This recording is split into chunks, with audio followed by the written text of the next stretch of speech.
We are live. Yay! Hey, hello.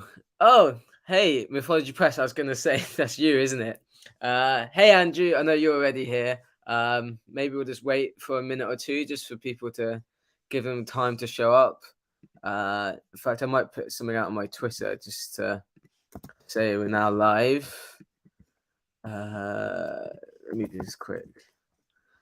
I probably should have done this before. Um, but give people a couple minutes to arrive. There we go. Share link, copy, and we are live. This is being recorded too, right? This is being recorded, yeah. So it'll go live. Well, it should go live fairly soon afterwards. But what I normally do is I'll bring it down and then put it up again tomorrow, and then people can watch it. And it counts the views. Anyway, hey Andrew, I know you're here. I know you've been waiting since like 15 minutes. Anyway, we've got 3 viewers. Let's start it off. Hello, guys, and welcome to Tales from the Green Dragon. This is a series where I get to interview some of the best new and established orders within the SFF community, both indie, trad, and self-pub. My name is Matt, also known as Miggins on Twitter, and today it is an absolute honour to have SFF author Palmer Pickering here with me today. As Palmer describes it on her website, she has been writing fiction since she was 8 years old. She received a BA in American Studies from Wesleyan University with concentrations in religion and race relations. She currently works in Silicon Valley. I mean, that's quite a change in the gaming industry and high tech, which I think is awesome. In addition, Palmer holds a certificate in Chinese acupressure. I'm definitely going to have to ask you about that. Is a certified solar panel installer and has studied Tibetan Buddhism with the 14th Dalai Lama. She lives and writes in the magical redwood forest of the Santa Cruz Mountains in California. Palmer, how are you doing today? Hey, everybody. I'm doing good. Nice Saturday noon here in the sunny redwood forest. Sun's out.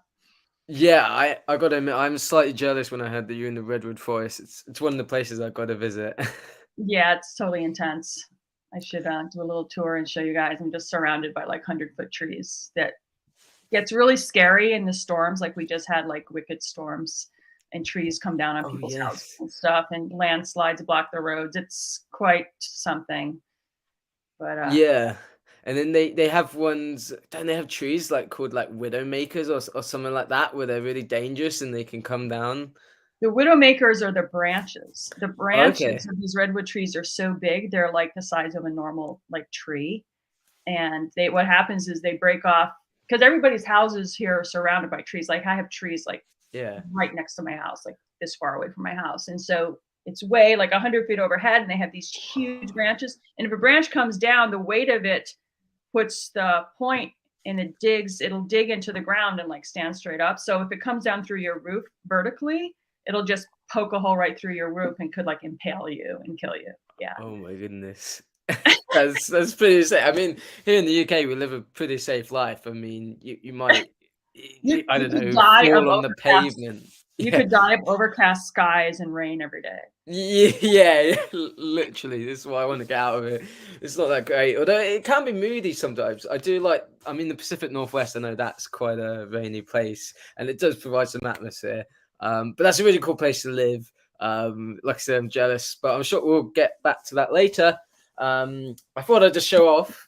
Thank you to Palmer for sending me. Hopefully, you can see it in the background. You can't really. I'll hold it here. This is Moon Deeds, the Star Children Saga, number 1, and then we have number 2 here, Light Fighters. They are chonkers, so you know the way to my heart. And then we also have the standalone fantasy Heliotrope. I believe these are all your currently published books. Yep. Yeah.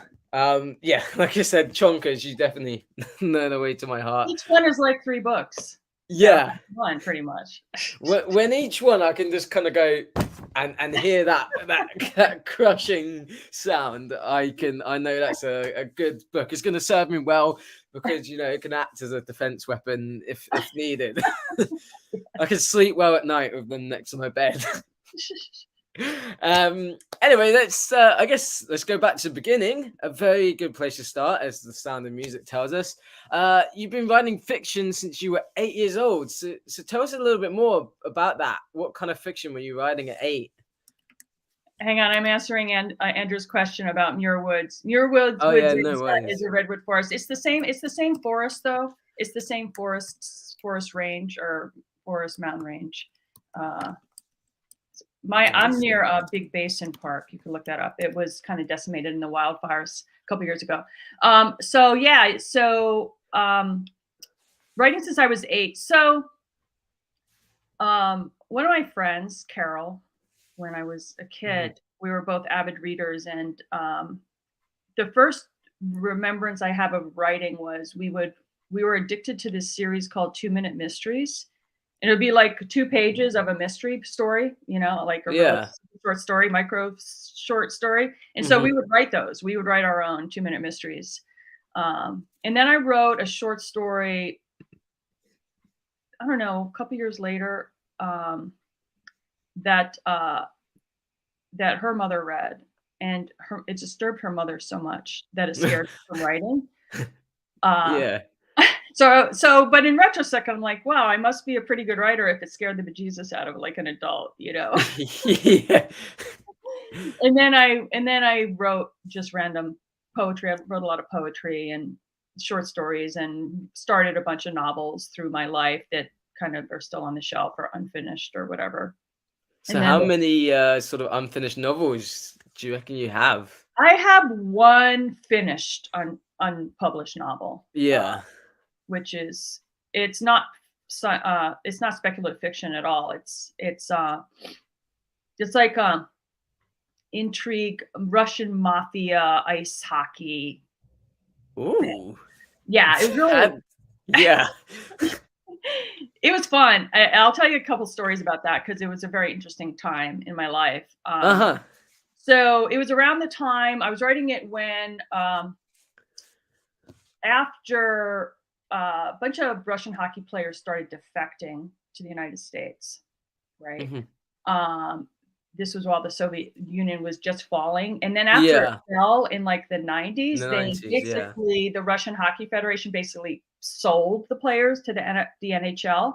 But the players like Pavel Bure was one, Alexander McGillney, and they ended up getting extorted by the Russian mob because they actually became very wealthy, right? They became like millionaires or whatever. Yeah. And Alexander McGillney actually like took these mafiosos to court, to get them to stop like extorting him. So basically I based my character on that. He started in Russia as a hockey player and then got sold to the US, traded for some, and then got extorted by the mob. And that's kind of the fundamental storyline. But I'm a very much sort of like you, how you want to go to New Zealand and go to the Hobbit hole or whatever. Yeah. I'm a very like a method writer where I want to experience what I'm writing. So, there are limits. Like in Moondies, there's like war scenes. Well, I didn't join the military to do that, but for this Russian hockey thing, I started playing ice hockey. I was in a women's hockey league, Vancouver, Canada. Yeah. I lived in Seattle, so I played hockey, and I'm crazy. Okay, so I decided, I had all these hockey magazines. So I saw an ad in the back of one where you could go to Russia and play with the Russian national hockey team, Olympic hockey team, and I applied and I got accepted. You get it. Yeah, you got it. I went so the Russian Hockey Federation sponsored me. This was in the 90s, and I went to Moscow, and I the first week I was put up by Dynamo, Club Dynamo, which was the KGB team, is still whatever the FSB or whatever sponsors of the team. So I basically was sponsored by the KGB, and I was put up by them. And in the second week I actually played, but they wouldn't let me near the men's team. So they had a women's hockey team that was coming up to try to get into the Olympics. And so I practiced with them. I was on the ice with them, and I was horrible. You know, I mean, I wasn't very good, you know, and so the coach would like yell at me and laugh and make me do all the drills with them, and I would always miss, you know, and he would laugh and I would fall, and he just thought it was the funniest thing. But yeah, so I lived in Moscow, and they put me up in like a regular like Moscow apartment building, and I lived with it was a thing. That is an insane Yeah, story. I did not have that on my bingo list when I started this. I know, right? Anyway, that's sitting on my shelf. Yep. Wow, that's crazy. Anyway, sorry, I interrupted you with your story. So you did your mystery minutes, and then Yeah, you've so I gone to mean, I this just project. randomly wrote a bunch of stuff Uh-huh. in my life. And then, I mean, it sounds like you had a crazy life. So you went and received your BA in American Studies, and you studied about religion and race relations. So tell us a bit more about that. So I basically majored in liberal arts, and you had to declare a major. And so I looked at the majors that I already had the coursework that would allow me to complete that Mhm. major, is basically what it turned out to be. Like I wasn't an intentional student. I was pretty much like kind of a wild child. You know, I was always out partying and stuff. And Yeah, and fair play. so you know, I mean, I had my dad's he's passed away, but he's a Mhm. Presbyterian minister. It's like fifth generation Presbyterian Okay. Methodist minister. So I grew up in the church, which Yeah. then I went to Buddhism, so that might tell you a little bit what I think about the established um, Yeah. Christian churches these days. But anyway, I'm not religious really, but I grew up in a house full of books and all sorts of Mhm. books, lots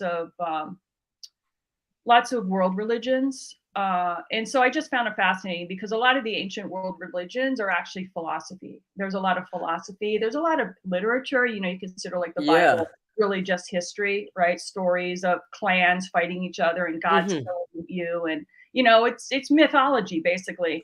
And so Yeah. I took, you know, stuff in world religions, ancient religions, the race relations. My dad was also like an activist. He was like a race relations activist. He used to go to South Africa every year during apartheid, and him and a bunch of white Wow. clergymen would go and confront the apartheid Dutch white guys and be like, dudes, you have to like knock this shit off. Like it's Yeah. not okay. So he was, you know, that's how I grew up. So I took classes in race relations. In the United States, they'd be banned now for like CRT, whatever that Yeah. crap stuff is. But basically just learning our history. Because it always traumatized me, like the slave trade and stuff, like shoving Mhm. people in ships and chaining them up and, you know, then, you know, putting them out to Yeah. I mean, and it's stuff. I was like, horrifying. "Ah," you know, and it's interesting Yeah. going back to, Russia, full circle back to this Russia. Mm. Actually, it was East Germany. I traveled. I did like the Ural Pass, travel around Europe Oh, yeah. for Yeah, 3 yeah. months when I was 18 because I was a exchange student in France for a year, and I kinda cut out and went traveling.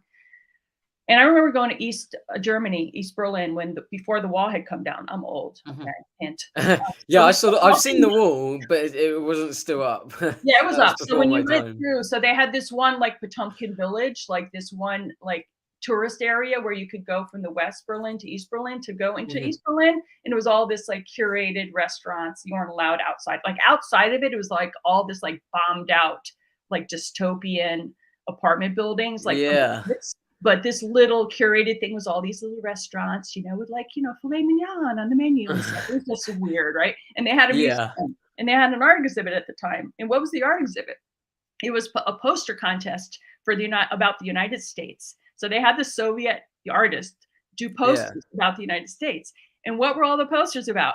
About the white American enslavement of the Black Americans. So there are all these like black hands with chains around them. So Oh, wow. anyway, I'm totally rambling and probably not making any sense at all. Hey, Bo, It's what's up? fascinating.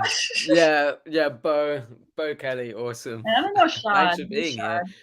Yeah, I Jenny. know, Troy Hola. Knowlton is here as well. Or Oh, he was hoping to be here. So it's great to have you all. And I mean, this is just a fascinating conversation. Yeah, I agree, Andrew. I agree. Palmer, you are definitely one of the most interesting people that I've spoken to. I knew none of this. And your life story, you could make a movie out of it. Yeah, you don't know the half of it. Yeah, Bo is evil. Is this a new rivalry like Dr. Fantasy and Professor Fireballs? um, I mean, yeah, I'm still kind of working through this. My Me mind too. is just I'm still blown. processing. Yeah, yeah, Processing my life.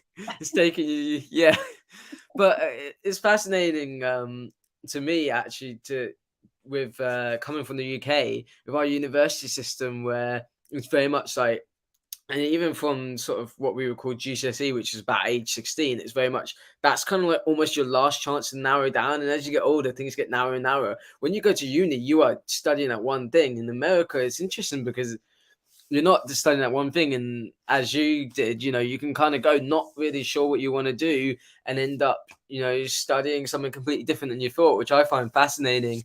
And I was loving what you're saying about mythology and about world religions. That's a subject that fascinates me. I studied religion and philosophy at what we call A level. And I went and studied theology myself for a little bit at a Christian college. And one of the things that fascinated me was Epic of Gilgamesh and the comparisons between flood myths and the ancient Near Eastern stories and seeing kind of the ancient literature. So I'm with you on that. I love that kind of stuff. It fascinates me and gets my brain ticking. But then, so you did that. You studied your race relations and religion, and then you ended up working in Silicon Valley in gaming and in tech. How did that come about? Again, America, like, who knew? It was just all it was just I would just follow the next step in front of me. It was like stepping stones over like a river. I just like, okay, here's a step I can reach. Let me go there. So I'll give you a little of my brief bio. After college, I got my education degree for teach kids. I taught for a couple of years. I taught in the inner city in New York. Um, a program called Head Start, and I also taught Oh, like wow. delinquent high schoolers. That was interesting. I Kids who were bet. basically in an outpatient facility, like sort of jail in a psychiatric institute. That was interesting. Gosh. But anyway, Wow. so the teaching didn't pay enough. Like I couldn't afford to. I could either afford an apartment or a car. And in the United States, you like basically need a car. It's weird here, but so Yeah. but I couldn't afford both. So I said, okay, well this sucks. So then I got a random job. I just applied for a bunch of things, and I got a job at an advertising agency like Madison Avenue, New York City, Manhattan. It was actually on Fifth Avenue, and I was in this high. And so I went from being in the inner city to teaching kids who basically had just watched their father shoot their mother. And to this like wearing a suit at Fifth Avenue, and I was Yeah. an executive, and then after a while I got disenchanted with that because I was in my 20s, and I quit to write the great American novel. So I was like, I'm just going to Oh, write all day. wow. In a year, I'm going to write the great American Yeah. novel. I did start that novel. It sucked. It was sort of like a Watership Down kind of animal thing. Oh, how Yeah, interesting. Is I that know. one of your unfinished ones? That's one of the unfinished ones. I don't even know where that draft is. Honestly, it's collecting dust in some box somewhere. I really don't know. Yeah. So, but then I quickly realized as I was sleeping on the floor of this like unrenovated flat in Brooklyn with like Wow. cockroaches crawling all over the place that I needed a job to Cockroach keep is not fit, to lice. buy food, you know? So then Yeah. I started waitressing at this jazz club in Manhattan where I met my ex-husband who was a cook, and we fell in line over the hot plate line. And he was in a rock band, a grunge band. This was the time of the Kurt Cobain, Nirvana, Pearl Jam, Uh-huh. Soundgarden. Yeah. They were in a band, and a guy in his band was friends with Chris Cornell from Soundgarden. So anyway, we ended up getting married. The whole band ended up moving to Seattle, and I went with them because I Mhm. was my wife. And I was in music too. I was like a radio DJ and stuff. So My goodness. yeah, so we moved to Seattle, and I needed a job again, Yeah. right? Because I was waitressing and bartending, and the money sucked and the hours sucked. And I was working at this like gentleman's club where Ooh. I had to wear a French maid's outfit to serve these like What rich the dudes. It was heck? horrendous. Yeah. Yeah. So That's I'm sorry, but that's such an American thing. I know. Little black curly short skirt with a white apron, and yeah, it was I'm just, horrible. So I needed a real job. So I got this random job at this media company doing random stuff. I ended up being a proofreader, and then I moved into graphic arts. And the friends I met there, and one of them moved to this moved to this other company that was working for Microsoft, and he hired me. I was like, James, I don't know anything about this. He's like, you're smart. So he hired me, and basically I got trained through Microsoft, working for Microsoft on high tech, because we did documentation, because I'm a writer and an editor, right? So we did yeah. content things. So we did like all the user document for like Microsoft Project, Microsoft NT. We published code libraries. We did their websites. You know, and we moderated chat on their tech websites and stuff. And I ended up running that whole business. I got promoted. He left. I basically ran a startup. And because the thing about documentation, people are like, oh, documentation. The thing is that you read all about the products. You have to interview all the engineers, and you have to know a product inside and out if you're going to document it, if you're going to tell people how to Of use course. it. And so I became kind of very adept at technical topics, and it's just moved on from there. I went from job to job, and yeah, I'm a product manager in gaming business. So yeah.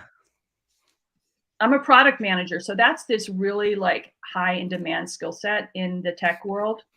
And basically you define the product, and you define all the features, and you decide what you're going to build next, and you work with all the engineers and the artists to make it, to create it. But most of the there's like no, like, I think now there's product management courses, but like 10 years ago, everybody just became a product manager from all sorts of random jobs. Yeah. You know, because it's I really suppose just that was Silicon Valley kind of, wasn't it? It's just kind of like this melting pot of just kind of throw everything in and see what works. the job I had before the one I'm in right now is still at HP. I work at HP Hewlett Packard that makes Andrew's new computer. We make those. Yeah, I was a tech scout, a technology and innovation scout. So basically, I would meet with startups from all over the world. They all come to Silicon Valley, to Sand Hill, to get investments from venture capitalists. And HP has a venture fund. So they would all meet with me, and we productize some of their stuff. Anyway, I'm probably speaking another language, but I would meet with all these CEOs of all these startups from all over the world, and showing me all their new gadgets and stuff. And we work with some, and we create content with some. Yeah, and the bills, and it allows me to pay artists for cover art for my books, and hire editors, and I feel like this is kind of the only story that could only happen in America. Just like you kind of just work your way from job to job, and you learn about it, and it's kind of, I guess, it's like that kind of American dream kind of thing, that if you've kind of got the drive to do things, you can achieve what you want to, which is great. And speaking of cover art, Andrew, our lovely friend Andrew from Andrew's Grizzly Reads, in the comments, he wanted me to ask about your cover art. Who's kind of your artist, and tell us more about it. Yeah. So I'll start with this one. I'll put the link. I love that one. Yeah, this guy is amazing. His name is Dusan Markovic. He's he did John Palladino's books. Yeah. So let me put his. He did Trials of Ashmount. He did. I'm betaing for John right now. Correct. You are? Oh, cool. Yeah, I'm reading his second one.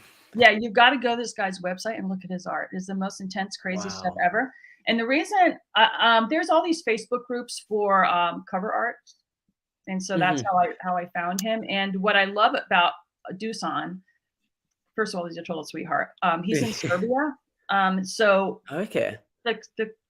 I shouldn't tell him this. If you watch this, Dusan, don't remember this.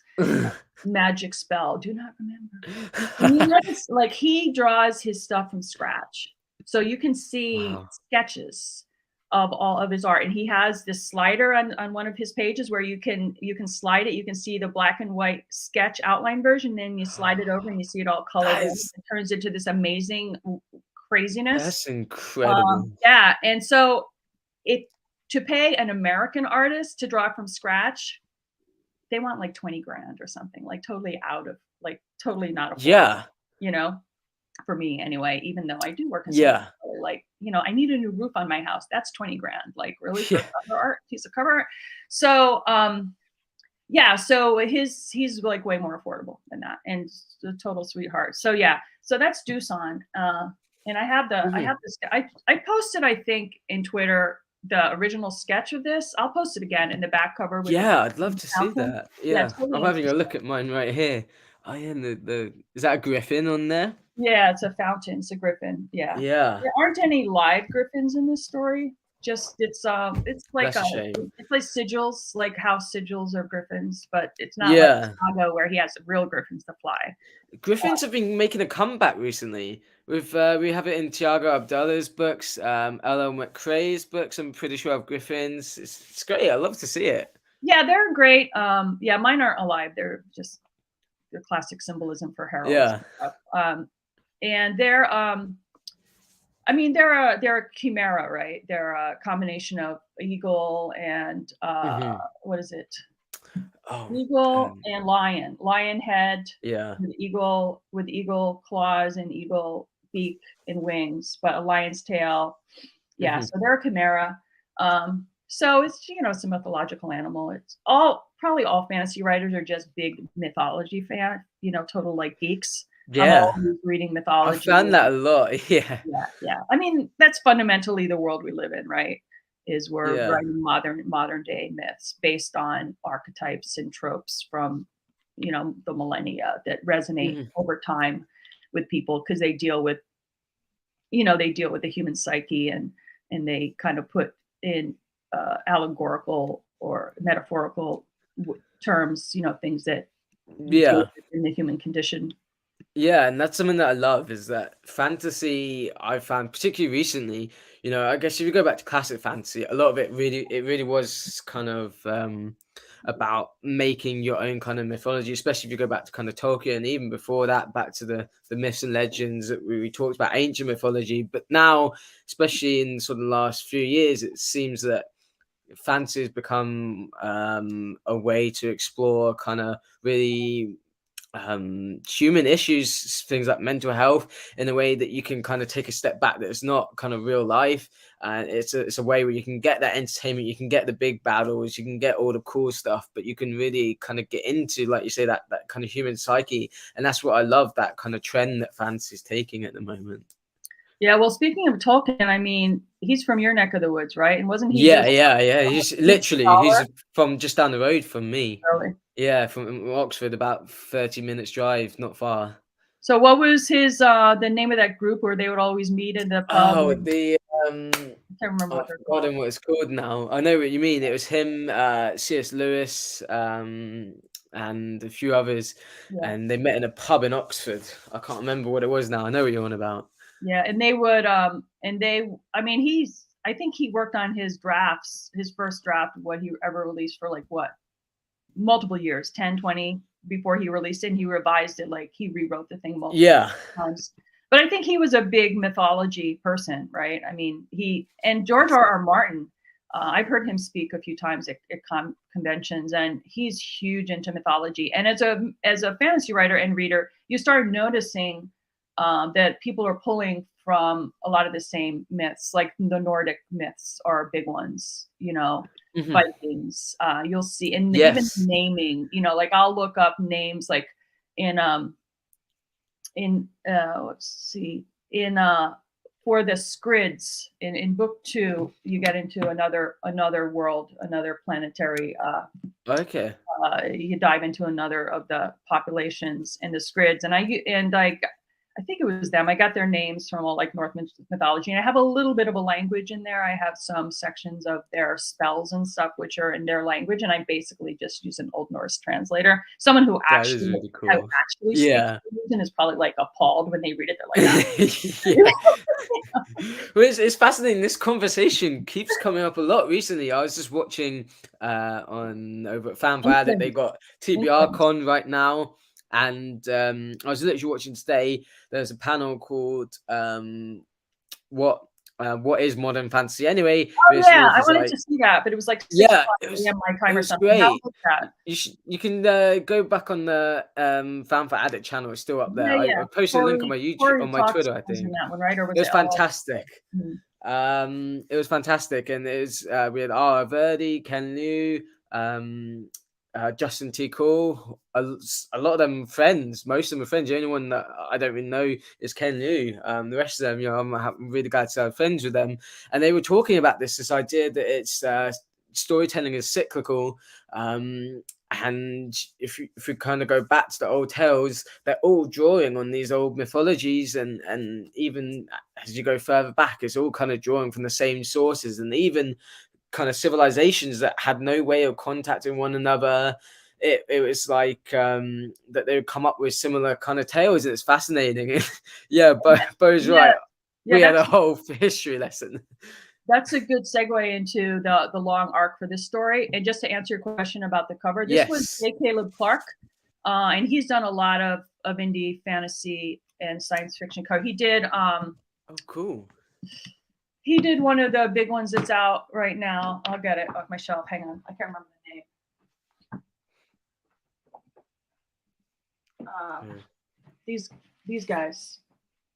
Brandon. Oh, he did those ones. Yeah, I same love artist. those covers. Yeah, I yeah. started reading the first one and I haven't got back to it. And it's on my priority list to finish this year, at least the Yeah. first one. I love those books, and I've got a really kind of Norse kind of vibe going on right now where I really want to read Nordic inspired books. But yeah, I love those covers. Yeah, They're yeah. So that's fantastic. J. Caleb Clark. Jake, he's the same guy who did these guys. Oh So wow. yeah, he's again awesome to work with. Yeah. Totally great person. So we've got Andrew asking, is there going to be book 3 to the Star Children Saga? Yeah, yeah, and the cover art is done actually. I'll post that as well. I should make notes. Awesome. Yeah, it's been out and about a little bit. Where's my pen? I should be writing with a pen. I don't have a pen. This is like me every day I go into work. I'll I have keep to forgetting watch. to bring a I'll have pen to watch this to again work. to remember my action items.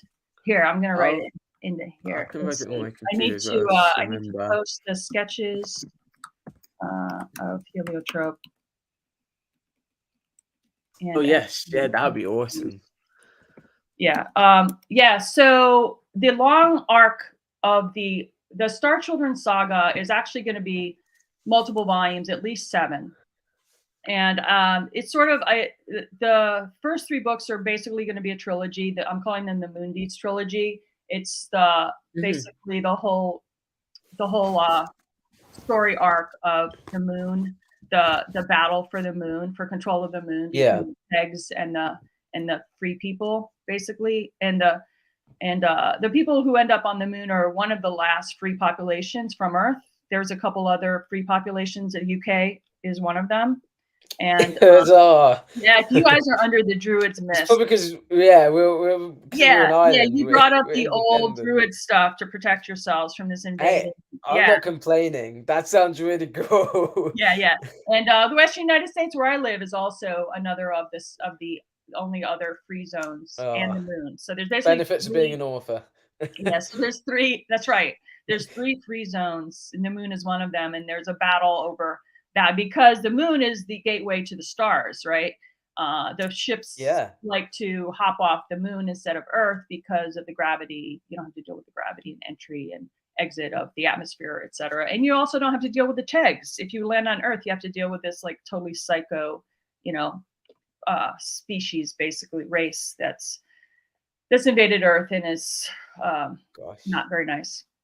And anyway, the long arc of the story, though, that's the short arc. That's the first trilogy. The long arc is that these twins, Cassidy and Tor, need to find our ancestors on a lost planet on the other side of the galaxy. I love that. We have to reconnect with them every 1,000 years to kind of keep our energy body intact, basically to energize us and remind us who we are. And they're basically almost like gods to us, but they're really just beings who are basically more realized than we are, and like their DNA is all activated, unlike ours, which is like 75% of it is not working. And so we have to reconnect with them. And so, well, if they're our ancestors, well, what does that mean? What that means is that that from this planet Turia, they went out exploring to other planets. They created a diaspora of humanoids on other planets, and we are one of them. And there's other planets that also have our cousins, other descendants of this Turian race. And basically, they travel on paths of light, and they descend on, like, what looks like beams of light. And if you look at, so now I'm circling back to ancient cultures and how stories come up from all different cultures around the world that are disconnected. Like in ancient times, like there was no internet. Like how would someone in Zimbabwe communicate with someone in South America? Maybe the continents were connected. Maybe they traveled by boat. I don't know. But, and then Siberia and all of these ancient cultures, a lot of them have similar stories, which we mostly see through drawings, like cave drawings and stuff, of beings descending from the sky on beams of light. Some of them are in the Christian history. It's depicted as angels, right? Angels like Jacob's ladder, angels descending on wings through, from, you have some of the stories are about giants descending from the mountaintops and breeding with humans. And you have a lot of, all the civilizations could see the sky. So they all had constellations, and they all had different names for the constellations and stories behind the constellations. But but a lot of them had mythologies of beings descending from the stars and populating Earth or breeding with Earth creatures. So that's where that long arc comes from. So me as a fantasy writer, science fiction fantasy, my imagination said, well, what if all those ancient stories are true? All right. Like in my real life, do I believe in extraterrestrial, like, I don't know. No. Yeah. But, as a writer, like, sure. Yeah. Let's go down great that speculation. Yeah. path. It's What if great it was inspiration. true? Like, how would it really work? Like, maybe it actually is true. So in this story, it's true. And we have to find our ancestors, and we have to figure out how to get to them. And using modern technology, we can't, because no one knows where this planet is, but you can get there through magic. So that's what the long arc of the story is. And there could be as many as like 12 books. I haven't figured out how far down the rabbit hole I want to go in terms of like other planets, the cultures of other planets, and the side stories. This is awesome. Yeah. I need to get more into sci-fi because, and there's so many genres, because I started off kind of in crime with, fantasy was my first love. One of my first really moments of kind of getting into fantasy is, I remember my step granddad, and he's now 91, and he's an amazing man. And I remember him telling me about Lord of the Rings. And I remember being in my grandma's house. I can literally imagine it if I close my eyes, and him telling me about it. And that was the first time I kind of heard about fantasy. And then I think I got The Hobbit, and I listened to it, or I was read it by my parents, and I loved that. But then I always loved reading. My parents had instilled in me this love of reading from very early on. And so I used to do the kind of little voices and things, and so that's, I guess, where my kind of love of kind of acting and being like that comes from. But I kind of went into crime for a bit until I was about 13, and I decided I wanted to read fantasy, and I for some reason I picked up The Wheel of Time, because in my head I got this thing about, I want to read the longest fantasy series. Well, what's the longest fantasy? In my head, it's like the bigger the better, the longer the better. So I want to find the longest series I can read. Bear in mind I'm 13, and so come to today, I'm actually 6 books into Wheel of Time. But that, when I was 13, I read the first one. It took me a year, and that was like 900 pages, which is a 13-year-old, which is insane. And then I got through to the second one, and then by that point, it had taken me so long, I had to go back to the first one and start again. I got to the beginning of the third one, and then obviously I had to restart again because I'd forgotten what happened in the first one, because it took me forever. And then about a couple of years ago, I managed to get through to 3, and then I got through to 6 last year, and I've kind of stopped for now. You're approaching the long slog books. Anyway. Yeah, but yeah, I can't even remember where I was going with this, but that's a kind long of series. I don't know. Yeah, it was something about Lord of the Rings, but that was kind of where my love of fantasy came from. Oh yeah, you were wondering. And I was talking about I need to read more sci-fi. So I went from crime to fantasy. But there's always been something in me that's really fascinated by these things, these cave drawings. Of course, I don't believe this ancient apocalypse kind of thing you see on Netflix and ancient aliens. I think it's really cool, and there's an explanation for it, and it's really interesting and fascinating to consider that and the implications. And like you said, it provides a lot of kind of fodder for the imagination. And this idea of kind of first contact stories, I love them, but I just haven't read much sci-fi. And then I read T.A. Bruno's first book in the Song of Kamaria trilogy, and I've just started the second one. That's fantastic. So I need to read more sci-fi because I love this stuff. I love this kind of ideas that are going on, and especially the way you described it. I loved it. So I definitely need to read more sci-fi. So thank you for sending these along. I'll Yeah. definitely get through to them this year. Yeah, there's all different types of sci-fi. The kind of sci-fi I like is space fantasy. There's also like The Matrix. There's like stuff about being on drugs and going into alternate universes. Yeah. There's robots. There's artificial intelligence. There's all those Mhm. sci-fis. And then there's a sci-fi like Andy Weir, where it's just stories on another planet, which is almost hard sci-fi in a way. I just like space opera-ish kind of sci-fi, Yeah, with a that's me. combination of sci-fi fantasy. Like one of my biggest foundational science fiction books is Dune. Yeah. Frank Herbert's Dune, which Yeah, you I could really say read is that. fantasy. Like Yeah, I've just heard a lot of people desperate. compare it, yeah. Yeah. Have you read it? Have you read it or No, watched I haven't it? read it. I need to watch the movies as well. I wanna see it, and I wanna get the Blu-ray of it. Yeah, yeah. Yeah, it's pretty good. I just got a special edition of Dune here. You gotta see this book. Yeah, I wanna get the 4K version, see it on the TV. Oh. Oh, yeah, I've seen that version. That cover, that is I a know, cool right? cover. Yeah, and it goes there's inside art. It's really Oh, cool. that's awesome. Yeah, so I highly recommend it. You'd probably love it. I mean, Yeah, it's I've heard a really lot about it. It does sound like my kind of thing. I and then need another one is Star Wars, right? Yeah, well, funnily enough, I'm not that into Star Wars, actually. I didn't even watch the last one that came out. I really liked Rogue One. I really liked that one. I saw that in the cinemas, and I saw Last Jedi twice because, well, I went and saw it the first time myself, and then my aunt wanted to go see it, so I went with her again. I actually really liked The Last Jedi. And then I for some reason I didn't see the third of the latest ones. I don't know why. It's just not my thing. I'm not Andrew excuse enjoying my I'm not heresy. enjoying the new spin-offs, honestly. Yeah, I And the haven't ones seen any of it. yeah, so like I like some of them. Let's see, what is the one with Baby Yoda? I like that series Oh, okay. The Mandalorian. Yeah, The Mandalorian was okay. I'm sort of in the middle of Boba Fett. I'm sort of in the middle of that's okay. It's not really Yeah, that good, but yeah. it's really the original 3 Star Wars, right? Mhm. With I don't even know. They're actually the 4th, 5th, and 6th of the series, and then they came Yeah, up I know, after. But it's that's the third, messing it's your the head. 4th, 5th, and 6th, the The classic original ones. trilogy, yeah, yeah. Yeah, which are Yeah. really, for me, were very impactful because again, it's out in space, but you've got the Force, and you've got that training in power, um, which I like that combination.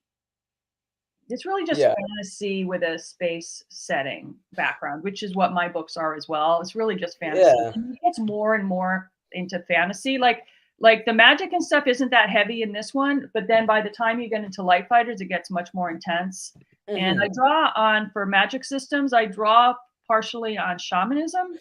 Yes, which is something Kay from Kay's Hidden Bookshelf. She wanted me to ask you about kind of blending that shamanism with with the aliens and the sci-fi. How does that kind of work Yeah, for you? yeah. Okay, I'm gonna go to my bookshelf again. Hang on. Don't go anywhere. Quick, everyone hide. Uh, You know what, Bo? I'm okay. I'll just sit here talking to Palmer and having a great time. If everyone unfollows me, it's fine. Yeah, so one of the foundational things was Carlos Castaneda. So I don't know if any of you guys know this. Ooh. It's a whole series, and it's in the American Southwest, and it's basically about this American dude who hooks up with this. shaman from the Mexican border, the border area Okay. between the United States and Mexican in the Sonoran Desert. And the shaman puts him through all these shamanic trials. And Yeah. I just loved it. I ate the whole thing up. This was many years ago. I read, there's like 10 of them. And so I really got into that. There's, journeys, and they still, and then I got into new age stuff for a while, like we can get back to the acupressure thing. But before that, Yeah. I studied energy healing. Like the one people know about is Reiki, kind of Yeah. Yeah. I hands-on, heard of that. healing, Yeah. energy healing. But there's all this other stuff, this sort of cultish, weird stuff. But I got into that for a while and learning how to do like remote viewing where you can spy on people through your head, telepathy and all that kind of stuff, which Hmm. I've had some really freaking weird experiences when I was big into that. Like some of that stuff, I swear to God, is real. And I'm not into that anymore, but it's great fodder for fantasy writing. Well, yeah, yeah. I've actually heard people. I know people that have had experience with that. It's kind of scary, but yeah. Yeah, and the spirit journeys, like in South America, like the ayahuasca ceremony. Yeah. So I'm not going to tell you a secret. There's a big secret in Light Fighters that is going to get revealed later. But anyway, so I model a lot of the shamanic magic systems on the shamanic practices that I've studied and actually practiced some of them. Hmm. And or dabbled in or to explore, sort of like I went to Russia to play hockey. I sort of dabbled in like, what is this shaman thing and what is energy healing and does it really work and Yeah. try it and stuff. So yeah, so I just yeah, like in Light Fighters there is a shamanic ritual, a trial, a Uh-huh. legit trial that Tor goes through. um and so it gets more heavily into, and their mother on earth is their shamans. And there's things like shape shifting and um reading natural patterns, and evoking nature spirits, embodying nature spirits. Like Cassidy is a plant spirit medicine woman. Well, a friend of mine is actually a plant spirit medicine woman. I dedicated book 2 to her, Linda Imashowski, and I used to hang out at her shop in the middle of another forest, in the middle of nowhere. And so Cassidy communicates with plant spirits. Oh. And the ayahuasca ceremonies, you're also dealing with entities, spirits that are evoked through ingesting plant essences. So it's kind of, so I riffed off of that. Um, Yeah. yeah. So So they that's, kind of believe that plants have like spirits inside them, or that like they're living kind of things in a way. yeah, it's not quite like the sprites or nymphs where, the plants have these little fairies flying around. It's not that. Although I do have a story in my head about that. And the book I'm writing right now has a little bit of that, has some sprites and nymphs in Okay. it. But it's not that. It's South American, or Latin American culture, which is more, um, basically the spirits come forth in a humanoid form or monster forms. And there's different theories about it, like maybe it's a Hmm. subconscious reflection of your own self coming out in your subconscious when you're on this drug trip. Basically ayahuasca, Yeah. sort of like, I guess, sort of LSD-ish, where you're hallucinating basically. And so yeah, in my books they're actually not sprite nymph-ish. They're, you know warriors almost, or other types of personalities that are associated with the plant. And Mhm. I don't explain like what the connection is between the plant and the spirit. But right at the very front of Moondies, I think it's like Cassidy's second or third chapter, she has a little plant spirit sighting, and you get to learn Yeah. about that part of it. And it gets more, and that theme carries throughout. She has another encounter with plant spirits in Light Fighters. Uh, Mhm. yeah.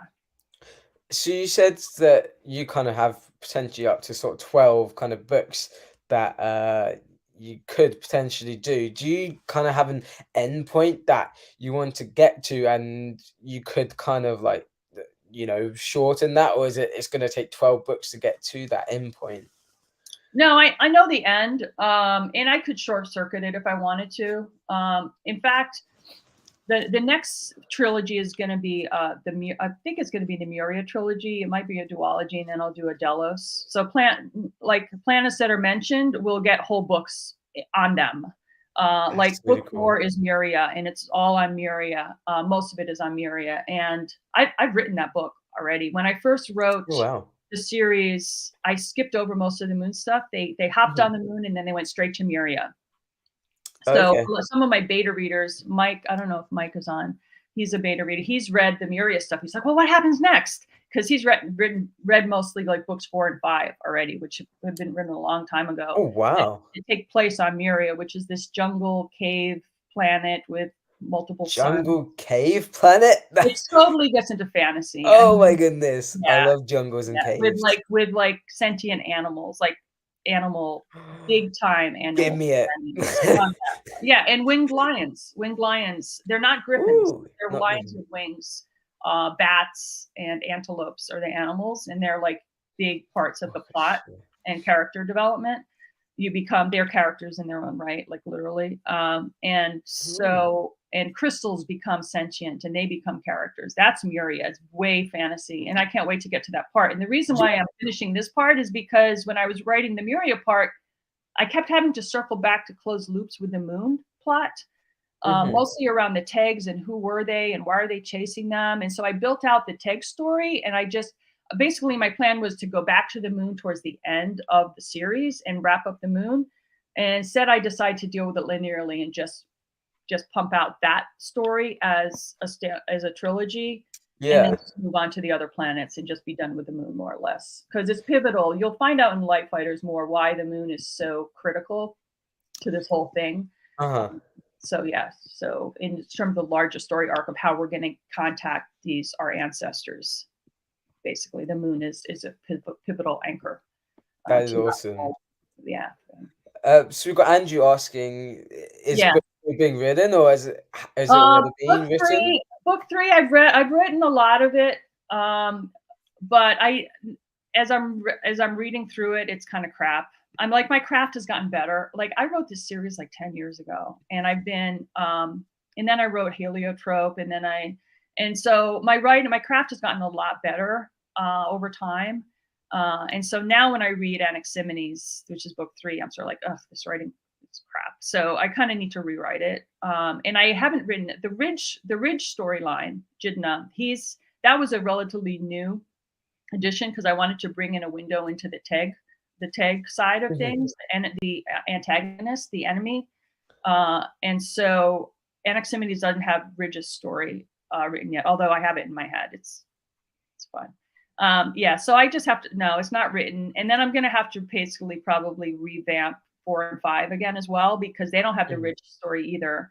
And the writing is crap. I haven't looked at them in a while. And I may not do it, but I'm considering bringing in Jasper as his own point of view character, which would be the 4th point of view. And I have to say, it's really tough to juggle all these points. Yeah, I can bet. Interweave them because they have to have their own storyline, but they have to. I like where they impact each other in the stories. Interweave a lot, as opposed to some styles are you have all these separate storylines for 3/4 of the book, and at the end they all. And then it converges. Yeah.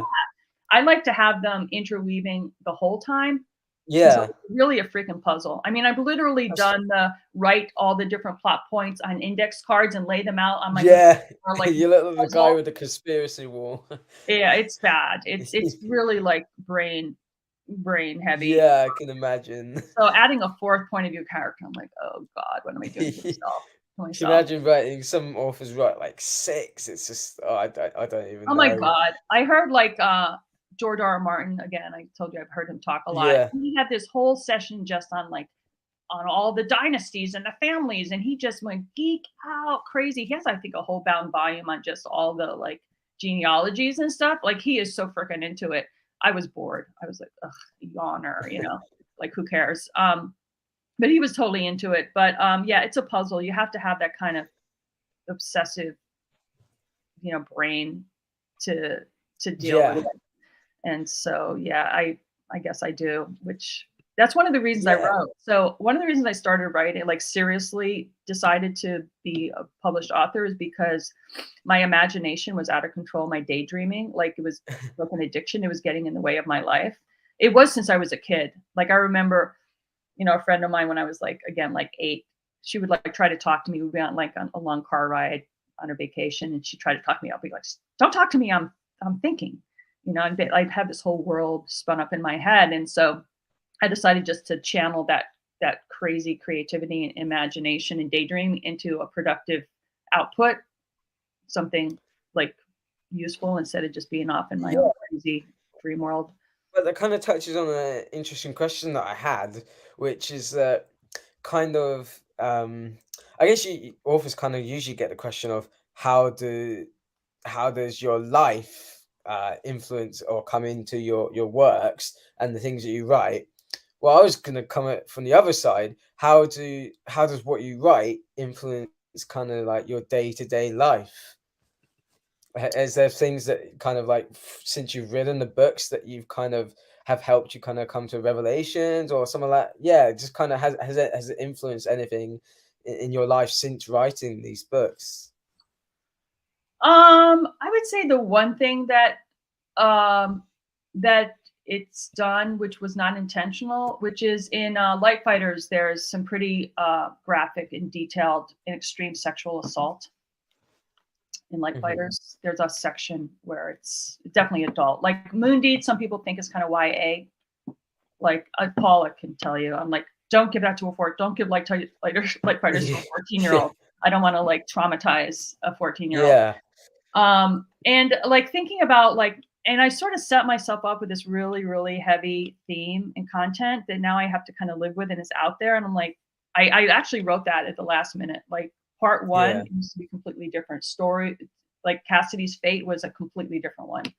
She had been abducted by this sort of Middle Eastern family, and they were going to push her into a forced marriage, and she was actually never violated.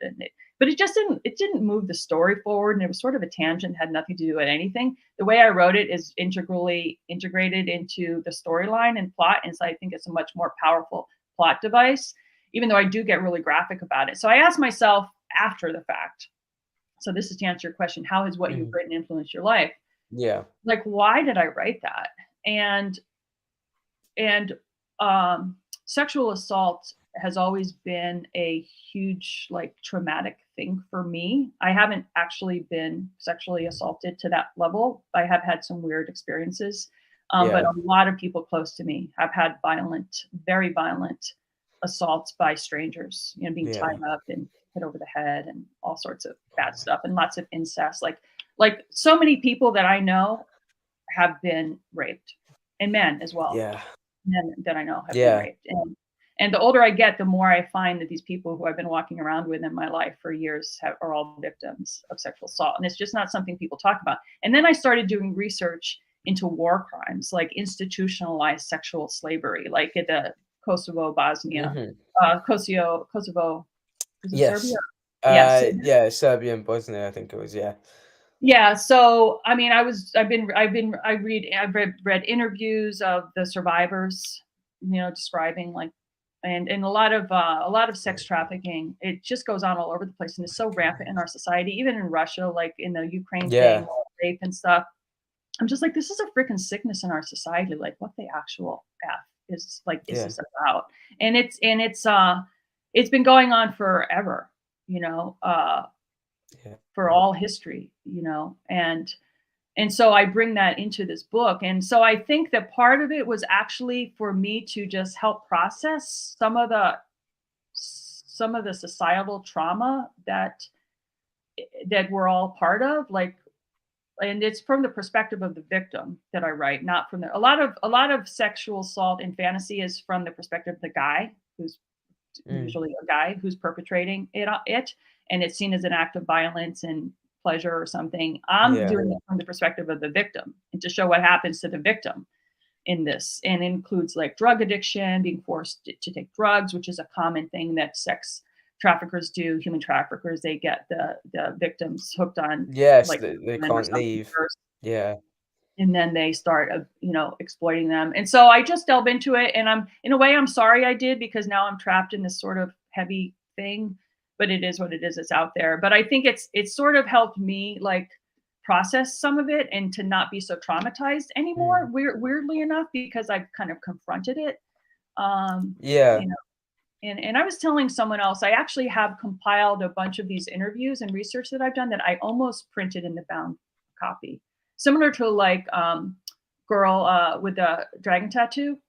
Mhm. Steve Larson also has, it's either on his website or in one of his books, he has a commentary about in real life sexual assault and hotlines and stuff like that. He deals with it about in the real world. And I almost put in my research into this book, and I've considered putting it on my website.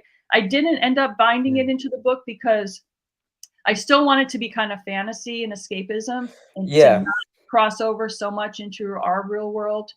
Um, Mhm. so, but anyway, so that's been an interesting, unexpected effect, and that for some reason I feel better.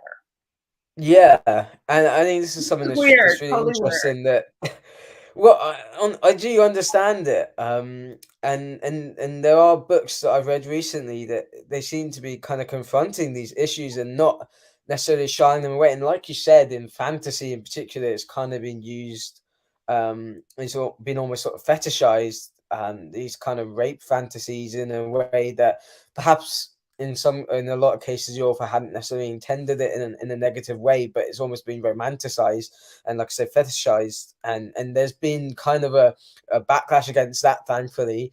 And I've noticed recently reading a few books, that yeah, they've been really hard reads, but they don't kind of shy away from this, but it's not from a perspective of, like you say, the attacker. It's from the perspective of the victims, and then the story kind of sticks with them and goes through their grief and their trauma and shows how they kind of recover from that. And I think that's a really kind of encouraging development that I've seen, very, very recently, kind of starting in fantasy, that we're not shying away from these difficult topics, but we're also not, whether that's unintentionally or not, we're not sort of romanticizing or making it kind of something that is, kind of just part of the world. It's something that is dealt with fully, and the effects of that are felt throughout the rest of the book. So I do understand what you're saying, and I think it's really important that we kind of confront these things. And I think fantasy is a great way to explore this in a setting where it's kind of distanced, but we can still confront these things. So yeah.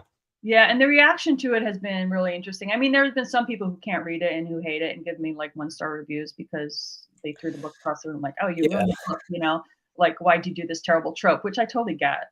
I totally, in a way, agree. Hmm. But it's been really interesting because a lot of women, and a lot of sexual assault survivor women, friends of mine, actually Yeah. really thanked me for writing this book. Hmm. Um, yeah, unexpectedly enough, that was their reaction. Where a lot of the men have a problem with it. And one of my beta readers was like, this really like made me think a lot, because what you see is, how do the men around the victim behave? Mm. How do what do they do, to help or not? Like, so if you think of a typical like real life scenario in our culture of, say, a college fraternity where, there's everybody's drunk and there's like a gang rape going on in a room in a college fraternity, which Yeah. happens in the United States like all the time. And, you think, Yeah. okay, so then what about like the men who were also in the fraternity? They're not participating, but they're kind of out in the hallway and they know what's going on. Like, what's their Yeah. responsibility? So that the people on the periphery, what's the responsibility of society as a whole, Hmm. for this happening? So I deal with that a little bit just through the character interactions that are just natural as a effect of that event or series of events to scare Andrew Hmm. even further. And so my male friend, was like, yeah, this really made me think and kind of bothered me, like what would the men around do? What should they do? Anyway, so Hmm. it's been an interesting mix, of reaction. Yeah. I think that's what great fantasy does, is it makes us think and reflect.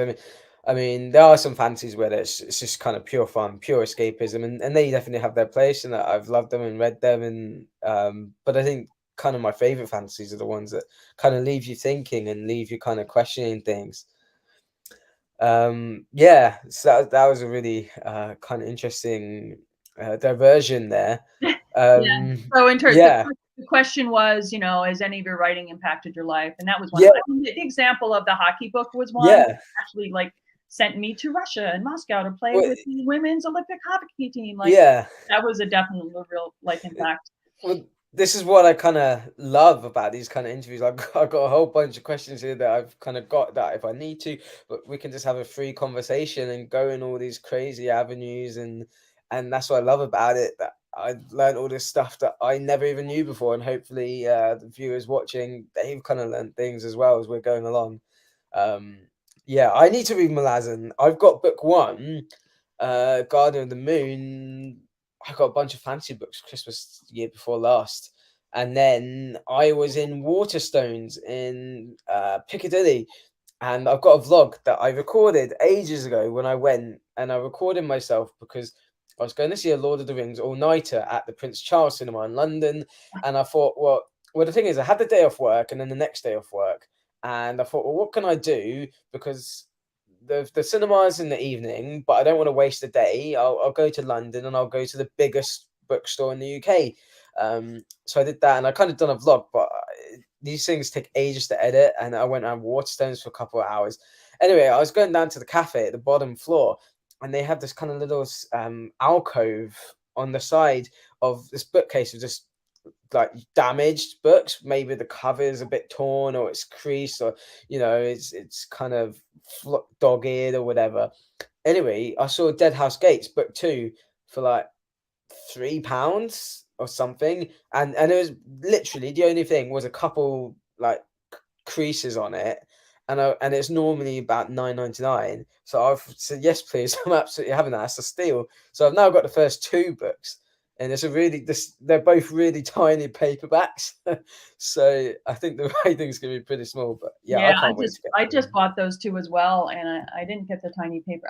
I won't do mass market. Like I'm not going to do that to my eyes. Like I said, I'm old. I'm Yeah, just, no, I'm not going to do it. I'll buy the book again and get it in a bigger format. And sometimes it's crazy. Like I have to look all over the place for books. Andrew knows that I love to shop for books. I uh-huh. found the Jenny Wirtz two books of her Mist Wraith in hard. Oh, have you read it yet? No, I Oh, haven't. it's so good. Yeah, I'm I want to. reading the Yeah, second that's one. I got coming it up here. soon. Right now, There you what I'm go. reading is Oh, what's it even called? Ships and Marriott. Let's try and get that in. Yeah, Yeah, I'm yeah, sort of but part of Ships and I can Marriott only book find two. used hardcovers. I mean, they were released back in the '90s or something, so I have these two kind of moth-eaten hardcovers, but I'm psyched. This is the book I'm reading. I'm reading Dragonlance right now. Oh, Dragonlance. okay. I'm just, That's I don't cool. know, 100 Well, pages or something. I think Andrew and Bo are probably going to kill me because I got most of them. I got the little sort of mass market paperbacks like that, which the Johnny Works ones were right, and then the fourth one I think it is. I've got a massive hardcover because I don't particularly care about that they have to match the exact thing as long as I just got the cheapest ones that I can get on Amazon, right? I mean, you're Because not it's obsessive like Andrew, no, like Dom. no, You have to have no. like all the even like Yeah, match. yeah. I like it, but I'm not obsessed. If I can get like an old copy of an older book for £2 on Amazon, I don't care what format it's in. I'm getting that, just because it's such a steal. So, um, yeah, Johnny Wirtz is amazing. But so we talked a lot about the Star Children Saga. Uh, Maybe it's time to talk a little bit about Heliotrope. And my friend Blaze from Under the Radar SFF, he was asking about inspiration for Heliotrope in particular, because he's reading that right now for the reading tour. And so he wanted to know what kind of inspired that much more traditional sword and sandal kind of fantasy. Yeah. Um, so I write really long books and I talk a lot. So I'm just going to ramble a couple of different answers to Go that. for it. Um, I love One is it. I needed a break from Star Children Saga, and that's why I'm writing my work in progress right now is a short. Short for me is like around 300 pages lit Yeah. RPG. I've never even read a lit RPG, but I just wrote one. which that was Okay. interesting. Oh, it's Because fascinating. I just needed a break, and I wrote that thing in like 2 months. Um, Heliotrope, I needed a break as well. But what really inspired me, so I was still on my path to try to get traditionally published. So I'd attend all these conventions, and I'd like Hmm. I'd meet with agents and publishers and try to schmooze people at the bar and that whole scene. Yeah. I'm so sick of and so glad I'm not doing that anymore. But anyway, so I was walking down the street talking to this agent, and I was trying to sell her Star Children Saga, and she's like, why don't you try writing something new, something completely different? And I was sort of like in my head, I'm like, F you. But what did I do? I went home and I wrote something new for her, you know. Yeah. And so I was like, okay, I'll try something new. What should I do? I was like, well, one of my favorite stories and authors ever is Robin Hobb. And I love the Farseer trilogy and I love I Fitch. just started that one. Really? Oh, dude, you have Yeah. something up to do, man. Like, It's interesting. I'm reading it for the Keymark Readathon, which I have to read 5 books in 1 month. And of course, maybe in me, I chose to read A War and Ruin by Ryan Cahill. like really fat books. And that's literally 1,477 pages on Kindle. I've just finished Justice of Kings today. I've done a novella, and I'm just over 50% into A War and Ruin. Assassin's Apprentice, I got the nice edition here. I have that one too. Illustrated edition. Yeah, I got a second-hand copy. It was about £3 or £4 cheaper. I'm about 37% in. I'm enjoying it, but I was worried about the hype and whether it would live up to it. It's got a sort of whimsical atmosphere to it a little bit. It's kind of quite enchanting, even though there's kind of bad things that happen. It's enchanting when I read it, but it's not dragging me back in yet. So we'll see. Anyway, sorry, I Yeah. interrupted. Oh, I mean, there's so many Robin Hobbs, like super crazy fans, you know, like uh what's his Loki, he changed his name back to Terry or something, you know, super like Oh, I huge love Derry. Derry's read it before. She is Queen of Hob. But yeah. yeah, yeah. And then Loki, there's another guy. I think he's a guy. Anyway, there's these huge populations of people who are just crazy Robin Hobb fans. And then I met her and I like talked with her. So there. Oh Um, wow. at these cons, you got to go to these cons. I Anyway, know. I know. Yeah. yeah, and but anyway, so I started getting analytical. So I loved the Robin Hobb's Elderlings series, and I Yeah. loved The Wheel of Time. And Mhm. so, because they're both really immersive, and they're both They like are. you almost slice of lifey. You know, sit with them, what you're drinking tea, what Yeah. You know what? I really liked the circus arc in Wheel of Time. I know people hate it. I quite enjoyed it. It's quite fun. Anyway, Yeah, sorry. so I love that Let's kind of get that out. stuff. So you can see like I write like that, and sometimes maybe I take it to the extreme and I don't do it as well as they do. So maybe I bog down my story by doing that kind of thing, but I'm trying, you know, I'm learning. But anyway, so I wanted to do a really immersive thing. And so I started analyzing and dissecting what is it that I love about the Farseer trilogy. So Mhm. I figured out that what hooked me was the archetypal thing with Fitz, where he's like the bastard son of the king, right? Yeah. But he's not acknowledged as such, and he's bullied instead, right? Yeah. And so you have that unfairness, the tragic unfairness of not being recognized for who you are, being bullied because you don't have like the right name, you know, you weren't born Mm. into the right family and the right family structure, and therefore you're less than, and you can't make it up because of you have these artificial caste constraints, class constraints. And that really an orphan, being an orphan or a quote unquote bastard, you know, is really like kind of something that has been in, talk about ancient cultures. I mean, Yeah. that's just happens all the time.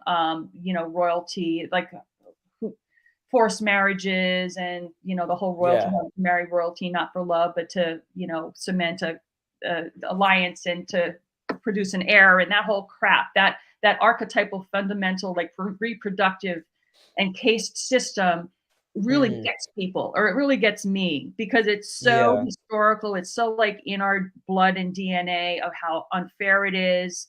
And so I said, okay, well, I want to write something that pulls out those similar heartstrings.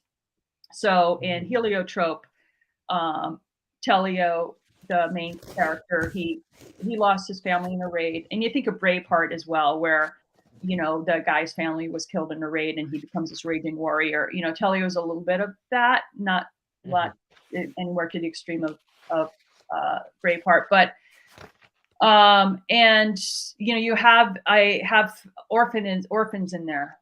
There's orphans in there, and the and Telio also is in a lower caste because he wasn't born into the nobility or the royalty. He comes from a mage bloodline, but magic was outlawed generations ago in this world. And mages basically used to be like royal mages. They used to have a place at the court. They were, advisors to the kings. They were very powerful. Now they're basically, it's been outlawed, and no one speaks of their heritage because you can get killed for being a mage. And so he basically has the unfairness of, so basically he's the best warrior in the kingdom, but he doesn't get the recognition because he doesn't have the right bloodline. So that's just trying to look for archetypal things that pull at people's heartstrings. And I literally analytically did that kind of exercise of dissecting what I thought Robin Hobb did, and I wanted to make something similar. And that's where the character and plot lines came from for Heliotrope. And secondly, because I was taking a break, I didn't want to do the multiple points of view again, because I told you what a freaking mind. Yeah, I can imagine trying to plot. It is. So it's a point of view. It's just one guy. It's pretty linear.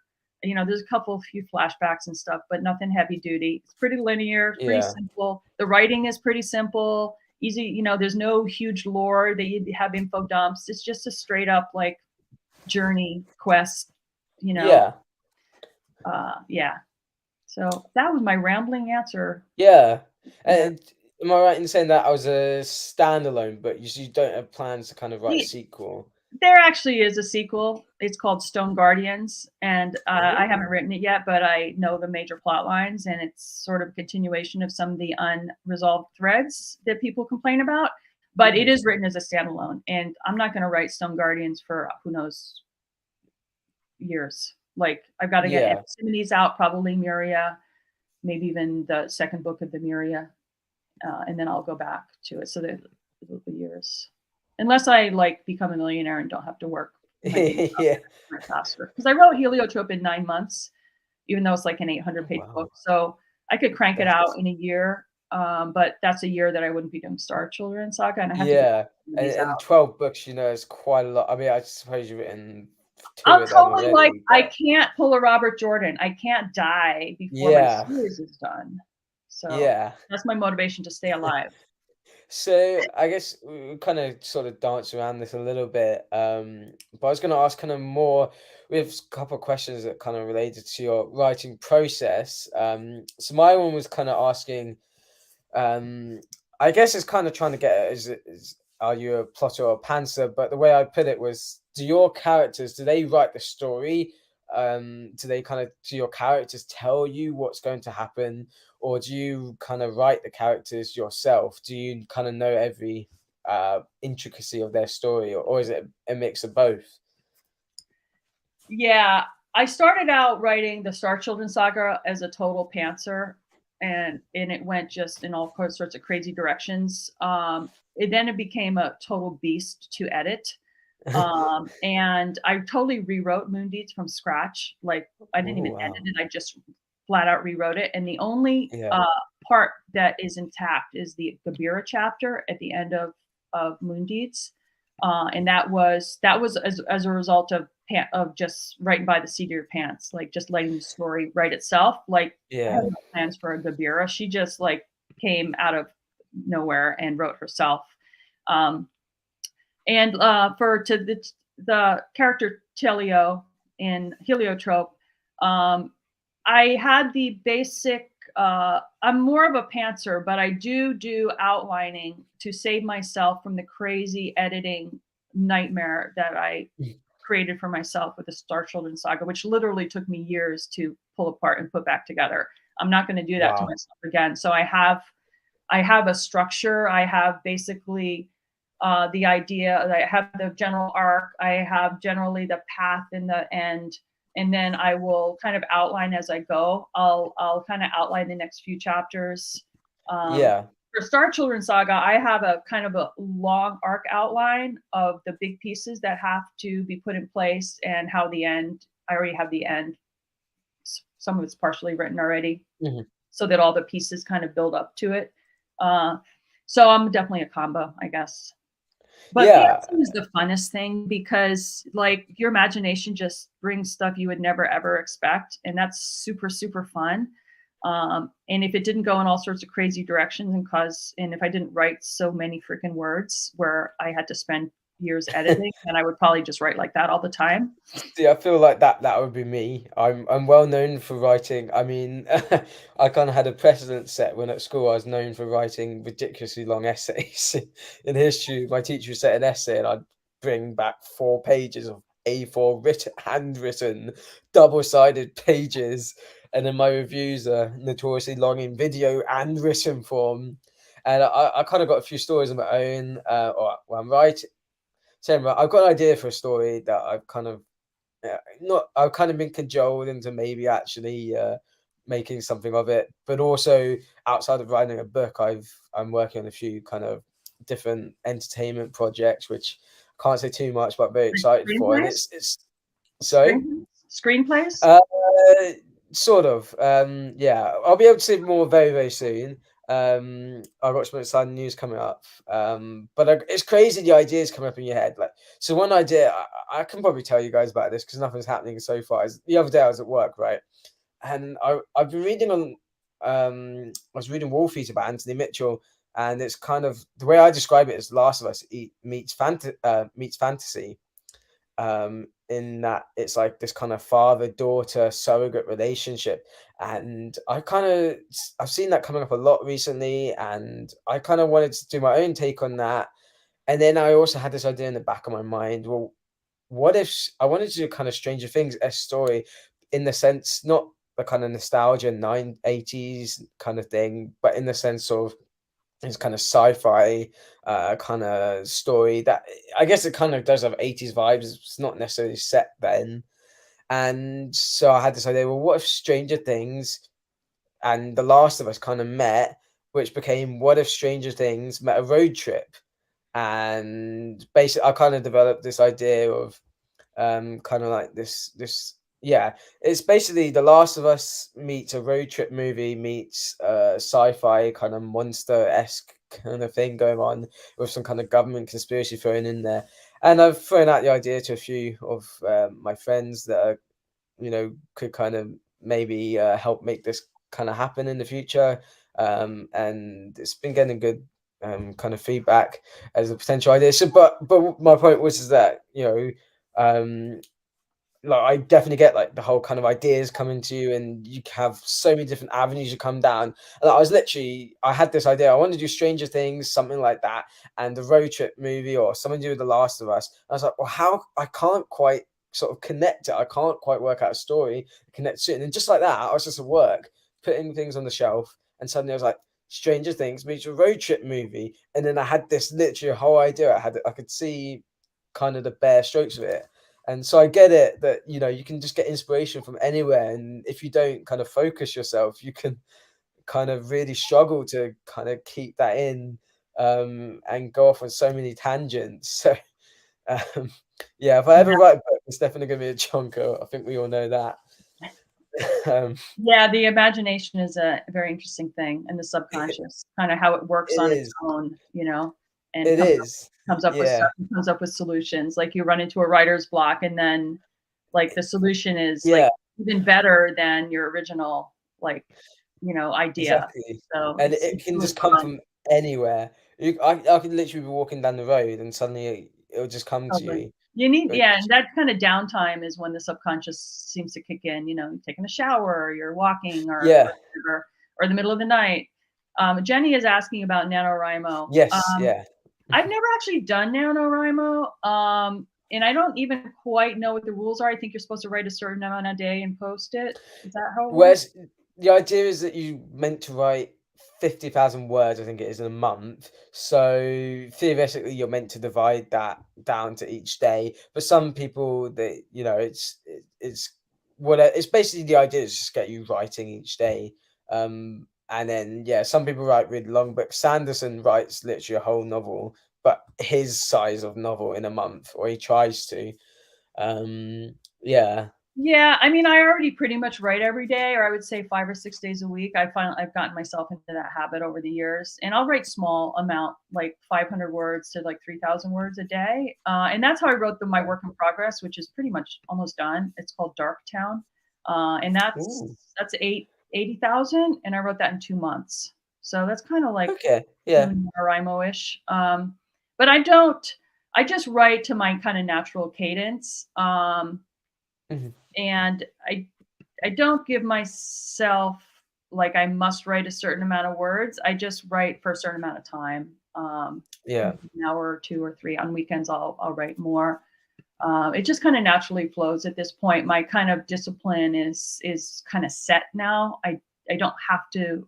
I used to have to structure myself to get myself in a habit. Just like anything, just like going to the gym, you have to like Yeah. yourself to go at a certain time and make sure you go. And then once you're in shape, it's much more fun and easy. Like same Yeah. thing with running. That's how writing is for me. If I'm Yeah. doing it every day, it just flows and I don't have to think about it too much to make it happen. I just yeah, so so I don't need Yeah. structure because I already just naturally do that at this My point. problem is that I don't do that, and then I go into it every once in a while, and then into this work in progress, and then I'm like, but before I do that, I'll read what I've written before, and then I'll just go. I'll just keep editing what I've written before, rather That than that's yeah, why writing every day is super helpful because you don't have to do that catch up. I mean, I always will read the stuff I just wrote, but it's only like 500 to 3,000 words, so I'll just do a little tweak editing. yeah, But if I went for a while, I would only write on weekends, and I literally would spend like all of Saturday rereading the stuff from last weekend to get in the groove again, and then I would do all this massive editing mm, because I had kind of forgotten almost. But if you write every day, even little pieces, even like a half an hour a day, 10 minutes a day, then it still stays alive in your head. yeah, You don't have to spend your time rehashing. At least that's been my experience. Andrew's asking about a teaser for Darktown. yeah. So Darktown, I didn't even know lit RPG or game lit was a thing until like Chris Marchese, fictional escapist, he mentioned it in one of his booktubes. I'm like, oh, what's that? And I'm like, oh, and like I'm not at the moment, but I have been severely addicted to Final Fantasy 14 and Witcher 3. I mean, I spend like thousands Oh, of okay. hours on those I've got games. Witcher 3. Yeah, Yeah, yeah. And so I'm like, well, I play games. I can do game mechanics in a story, and so I did. And so Darktown, it's set in kind of like a medieval kind of environment where there's basically there's a game going on underground that is managed by dragons cool. and you and it's one of the main character who's a like a 16-year-old female woman, young Mhm. woman. She's the main character, and her and the house goblin, the hobgoblin, is her sidekick. And they Ooh, decide to, she decides to go become an adventurer and to go play the game because her father and her brothers are down there in the game. yeah, And most of the men around have gone into this game. And yeah, so it's really just fantasy, but it has game mechanics such as leveling, but it's not like the kind of annoying like video game thing, like oh you've leveled up, ding ding ding. No, it's not like that. It's more just straight fantasy. But there's the game mechanics of you have to get gear and you can craft or Mhm. you can loot or you can uh, somehow level up your gear. Yeah, You can get better weapons. You collect these jewels, say crystals, but I call them dragon yeah, jewels, and you need a certain number, and they're different types and different colors do different things, and then you have to beat a big boss at the end, and then you go to the next level. So Darktown is level 1 of the Dragons game. It's actually the Dragons yeah. Crawl. So yeah, it's been super It's really fun. cool. Yeah, because it seems like, especially in the indie self-pub kind of area, it seems like they've lit RPG has become really, really popular. And I've always kind of not been attracted to, because, like you say, I guess I got this perception of it that it's like kind of game mechanics in the story, and I'm like, I don't want to hear about stats in the middle of a fantasy story. Like, oh, this person that's slain the dragon, oh, 500 kill points. You know what I mean? I'm like, Yeah, yeah. no. No, I don't have any of I that. have that perception, but Yeah, I'd be interested to try something, because I feel like that's probably not yeah. what it actually is. Yeah, But I in my think head, that's what I some of think them of it are like as. that, which turns me off, Yeah, but mine is not like that, and I have no idea whether I fit into the genre, like, I kinda don't care. I kinda yeah, on purpose didn't read any because I didn't wanna imitate, and, yeah. so, yeah, I just wrote a story based on, like, a combination of Final Fantasy 14 and Witcher 3 sort of mechanics, That's awesome. sort of, some, I mean, they're not exact copies, but they're just, those were kind of the foundational things that Yeah. I've experienced that drew me into these. So it's super fun. It was just Mm. really fun, and I want to write something short. So, so Yeah. it's only 80,000 words, which is like 250, That's 275, 300 pages, which for me is like, yeah, To me, that's like, it's crazy, because when I was reading all these crime novels, that was like, the average size. And that used to be big to me as a kid. Now I'm like 300 pages. I'm like, what's wrong with this book? Why is it so short? But and there are yeah, some great yeah. 300 ones out there. Um, but yeah, whenever I see a book that's like less than 300 pages, I'm like, I wonder why it's so short. Yeah, right? I know. I think the fantasy readers are a strange breed, We like are, the addicts we also, are. I can't, this is too short, I'm not gonna read this. Whereas That's literally a normal size. everyone Yeah. else on the planet is like, this is so, why do you write such long books? Ugh, like, oh, it's too long. It's long, long, long. Oh, it's so fat. I can't read it. And I write for fantasy fans because that's what I Yeah. am. I write what I like to read. I like to get immersed in a story and stay there, and, Mhm. and be, so this is my favorite quote, and I can't remember who said it, but the job of an author is to entrance their reader. Like, Mm, literally, I like that. I like to get in that other zone, like, when you read and you're literally in the story with them, and I really tried to do that that's why I write like I do, because 'cause I'm trying to Yeah. entrance you. I'm trying to enchant Mm. you and pull you into a different part of your brain, like, it's separate Yeah. from your waking brain, right? It's a different, like, brain wave, and that's what I'm trying to do.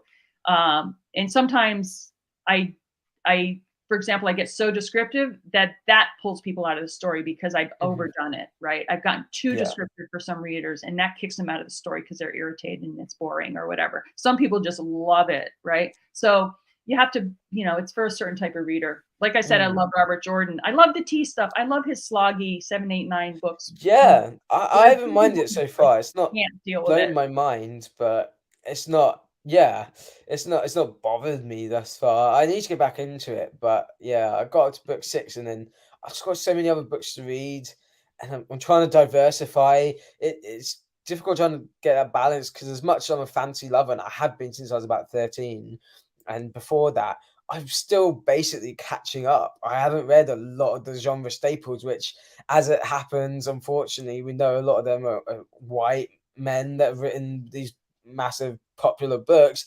And so I do want to catch up on them, the First Laws, the Malazans of the world, but I also want to diversify my reading, and it's trying to, balance that, trying to read the classics and the staples of the genre, as well as trying to find new authors and help promote new authors. And yeah, I have the same challenge. There's so much that I haven't read. I went for years yeah, not reading much fantasy. I read a lot of nonfiction. I read other genres. yeah. But I purposely didn't read a lot of fantasy when I was writing Star Children Saga, because I was trying to do something a little bit experimental. Is such an extreme genre mashup that I just Mm, kind of didn't want to follow rules, and I think I suffered a little bit by not reading in that genre for in a way, but I tend to sort of adopt the voice of whatever book I'm reading in my writing. So I yeah, don't want to do that. I want to just keep in my own voice. So sometimes I won't read in a certain genre if I'm writing in it, because like I said, like the game lit, I don't want to imitate or yeah, get worried about what I'm doing. I'm like, maybe I'm not following the game lit rules. Like, I don't care about the rules, genre rules. I just want to write a good story.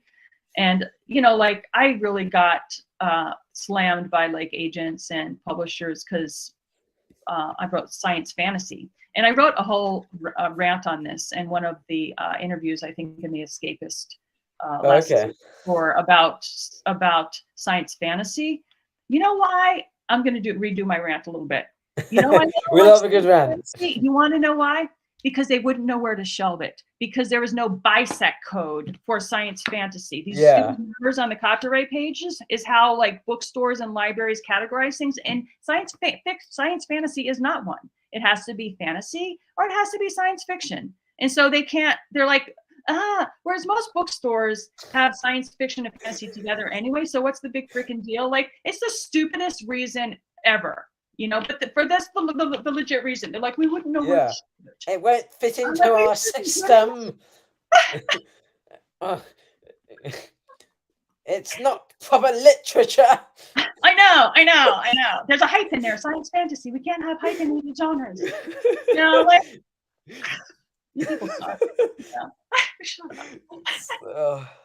I don't get it. I need another rant on why do people not think science fiction fantasy is literature? Why is it only, I mean, there's some great wonderful books out there that present kind of a perspective of a refugee or bring a diverse perspective and tell some real life stories, but why does it have to be about why can't a fantasy book be as good as a book about and some kind of oppressed housewife? You know what I mean? Why does it have to be fit into this? Well, like straight up literature, whatever they call it, like, you know, normal literature.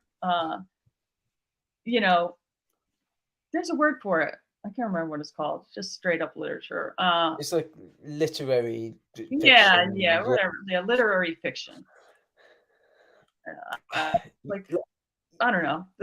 I think fantasy is literary fiction. I mean, it's the best. It's the best. Johnny Wirtz is like some of the most incredible, beautiful prose I've ever read. You're trying to tell me that's not literature? It's right. Yeah. Whereas all these people have probably read Lord of the Rings and they probably love, you know, Star Wars or and they're like, oh no, Lord of the Rings, no, that's not fantasy. That's no, it's not fantasy. We it doesn't make any sense. Fantasy than Lord of the Rings. I mean, but they don't like. They're like, oh yeah, I love Lord of the Rings. No, that's not fantasy. I hate fantasy. Oh, they want to claim it as theirs. Yeah, they just think it's better than fantasy. No, don't put it down there. And the other rant I have, which I just posted on Twitter a couple days ago, is like thick books, like agents and publishers. Oh, yeah, you know, it's anything over 400 pages. Like no one will buy, no one will read. I'm like, have you read Harry Potter? Like, what are you talking about? Like, you're just to be fair, there's first straight up lying. 200 pages. And then I'll be at a con. I was at one of my last conventions before COVID. I went to, and I was in line with this award ceremony. This woman next to me, she was like, "Oh, I just got signed by Tor, and my book's coming out."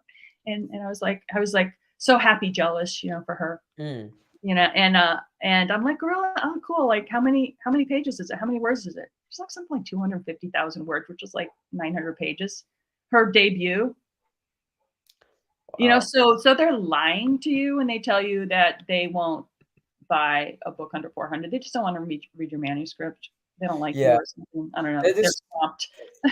They're like, there's like this impression that it's just badly edited, that it can't possibly be good if it's above that long.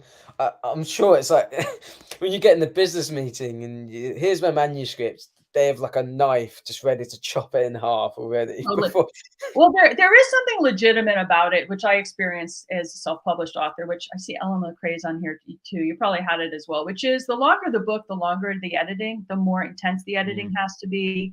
And the more you have to hire, you have to price it to get it printed as a print on. I do print on demand, so I have to pay $30 freaking for these books because, you know, the retailer just requires a 55% discount, and they take, you know, I make like, you know, $1 for a $30 book, like it's ridiculous. But what? Oh yeah, no. Oh yeah. This cost. I think it's like $10 to print. $10 to print, and then they'll take Amazon will take like 60%, or Amazon or Barnes and Noble or Book Yeah. Depository, and will take, I think it's 55 or 60%. So if it's a $30 book, they're taking $15 to $17. So that's like 27, maybe like $3 on a book. $2.40, I think, maybe. Yeah, the author gets almost nothing. And if you're published, the author only gets half of that. Yeah. Because the publisher takes a little bit of the profit. So it's not a profitable venture. So you have to price your books really high. It takes forever to edit. And you have to end up reading the thing. I mean, I don't know how many times I've read Light Fighters and Heliotrope. Like probably like after it was done, like after I thought it was done, I probably read them each 8 to 12 times. That's a freaking lot of pages to read. That It's a is. lot of work. No wonder you didn't And read for a while. yeah, and people don't want to do that amount of work and take a chance on a debut author where you're doing all this work and it might not sell. So I get it. I totally get it. But don't lie to me and say no one reads it. Just say, hey, it's too much work for us. It's too risky. Yeah. Sorry. That's more actually what I think is going on. Yeah. There's definitely some interesting avenues we went down there. Again, I said earlier, I love just I haven't even used half of the stuff that I kind of had to ask, just because we're having such great conversations. I love it. I'm gonna have to have you on again, like so many more authors. I thought just briefly, as we're probably coming up towards the end of things and people have to get on with their day. I've got a few kind of silly questions that I normally do. Maybe we can do a couple of kind of quick fire silly questions. So the first one that I had kind of quickly. Now imagine, so you're at home, you're in this redwood forest, and you just decide one day you're gonna go sit up on a redwood tree and you're gonna go make up a book on the spot. It can't be one that you kind of had in your head or you thought about before, but you're just inspired by the tree that you choose to sit in, and you choose this particular tree. You climb up and you're on one of the branches, not the Widowmaker, and you just decide, I'm going to make up a book completely out of the blue, just inspired by sitting on this tree and hearing everything around me. What kind of book do you think you might write? That's a challenge. Well, I'll tell you something that's really interesting about this redwood forest that I would notice if I was sitting in a tree, which is the wind, the sound of the wind. It's like it's talking.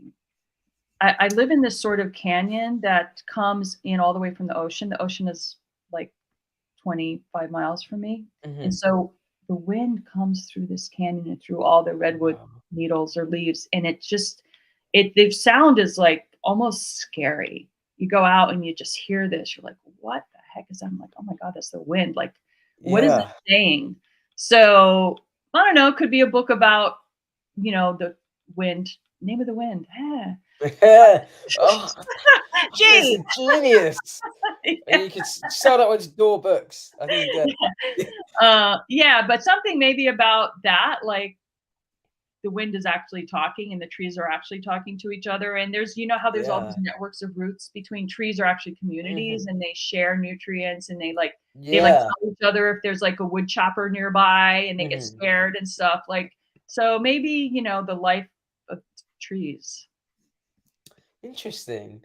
I'd love to see some pictures of kind of the area. I love that kind of thing. And when you're saying canyons and yeah, I love kind of exploring. I really can't wait. I really hope that someday that I'm able to kind of work freelance doing basically telling stories.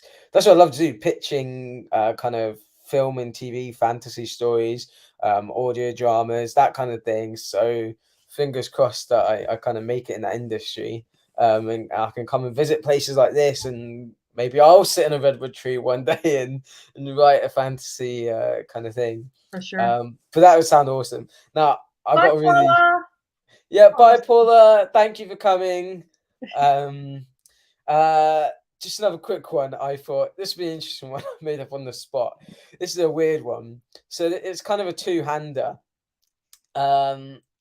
If the first kind of part of it is, if you could sneak into the Oval Office if you were gonna go in the dead of night and you're gonna roll yourself roly-poly over the White House lawn and into the Oval Office, heist your way in like a good fantasy thief, and you could leave one book behind on the president's desk, whichever president it is, doesn't have to be now, could have been from history. What book would you put and then suddenly roly-poly your way back out over the lawn and back out, and you'd have to leave one book for the president to see when he comes in the morning?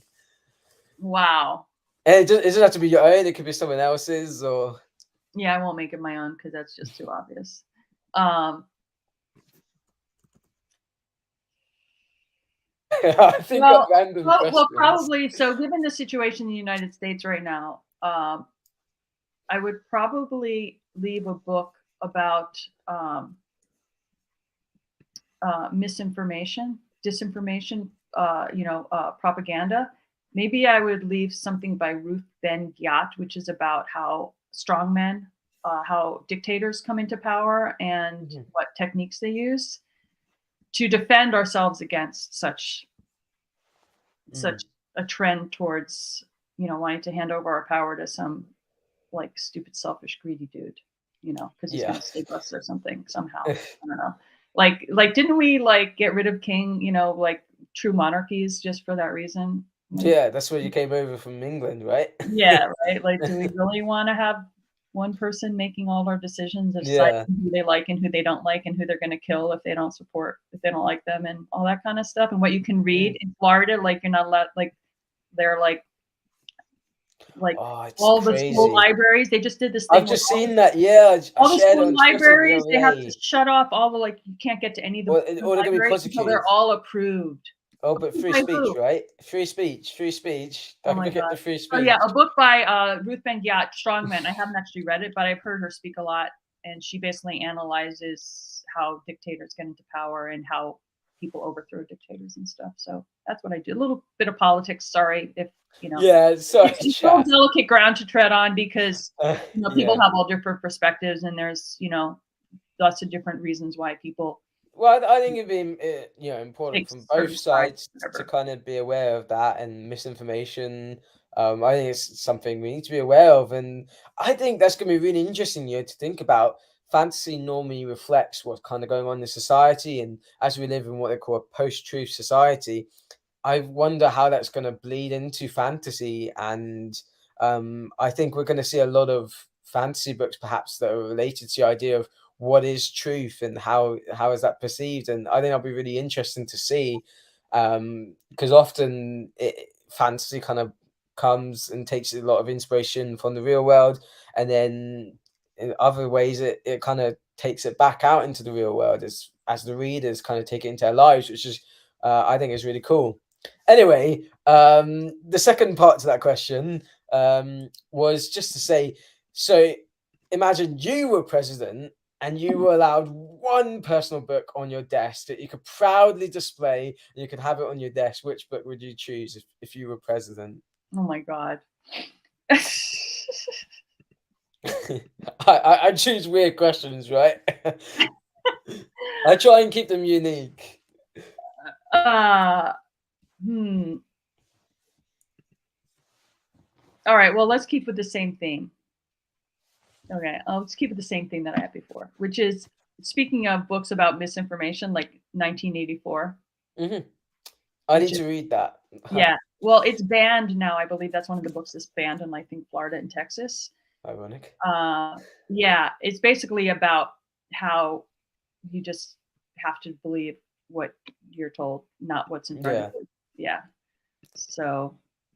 Well, I think that's a great answer. Book on the desk. Yeah. Yeah, I think there's a great answer to what is probably quite an unexpected question. Okay, so really, really quick one from Troy Knowlton, author of Seeker's Winds of Change. And here's a great question. Could your protagonist, or could any of your protagonists, survive against an army of angry school children? Because we all know an army of angry school children is how the apocalypse is going to start. I don't think Telio would survive because he would never hurt angry school children. Um, so I don't think he would survive. Um, Poor Telio. yeah, he'd be like, kill me, it's okay. I get it. Uh, Kill me. I can't face this school children. It's my I one know, I weakness. know. Yeah, I don't know uh, if any of my other characters in like Star Children Saga would defend themselves against the school children. Um, I mean, Balti, obviously, he would, but he's just terrible. Um, I don't know. Angry school children. It's quite, That it's reminds quite a me. What is it? specific. Lord of the Flies. Kids Yeah, can get really brutal. You know. yeah, they can. I mean, Kids. I'd get out my ping pong paddle and like paddle their little behinds. Like, stop it. Well, I used to teach 3 to 5 year olds. I used to Of have course, 30 of them. Me and a co-teacher for like I worked in a inner city with disadvantaged kids. Poverty basically, which leads to Mm, very hard lives sometimes for these kids. And yeah, they were the ones who had badly behaved usually you should meet their parents. I mean, the parents were yeah. usually total like wackos, so it's always Mm, the parents' fault. But Lord of the Flies is interesting because they're alone on an island and like kind of their animalistic tribal tendencies come into play. That's a tough mm. question, Troy. I'd like Yeah. to hear your answer. Yeah. Well, when I have him back on again, I shall. I should turn it back upon him. I can't wait for his sequel. I loved his book. He was my first interview, actually. So shout out to Troy. He's a great guy. Comes up with great questions. And then the last one that I think we'll kind of have time for today. Now, before when I was writing this, I had no idea you had such a kind of varied life. Um, but it's kind of a game I like to play, which is inspired by Would I Lie to You? And basically, it doesn't really work in a format like this. But basically, I've kind of worked out a way to make it work. Is basically you are gonna tell me this, or if you've got a story. That it can either be a truth or a made up story of something that's completely wild, and I've got to guess, is it true or is it fake? And so you've basically got to get an completely unbelievable story, either make it up or it's a true one, and I've got to guess if it's true or not. You can have a minute or two to think, of course. Okay. Um,